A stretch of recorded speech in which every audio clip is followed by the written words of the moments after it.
High, এগুলো আমার আগের বছরের টবে বসানো রেন লিলি। আমি এগুলো আর আলাদা করে তুলে রাখিনি, টবেই রেখে দিয়েছিলাম। তো চলো আজকে এগুলোকে রিপোর্ট করে দিই, কারণ এখন তো সামনে 3-4 দিন ভালোই বৃষ্টি হবে।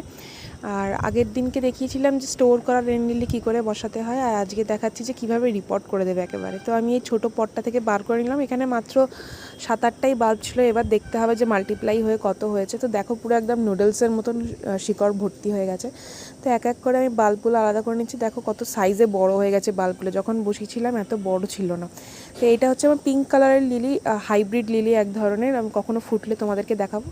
অনেকগুলোই বাল্ব হয়ে গেছে, এখন এখানে প্রায় 15 থেকে 16টা মতন বাল্ব রয়েছে। ওই টবটার থেকে 2 সাইজ বড় মতন টব নিয়ে নিয়েছি মাটি। এরপর মাটি আগে থেকেই আমার তৈরি করা ছিল আগের দিনেরটা, তাও বলে দিচ্ছি। মাটি, কম্পোস্ট, নিমখোল আর ফাঙ্গিসাইড মিশিয়ে বানিয়ে নিয়েছি।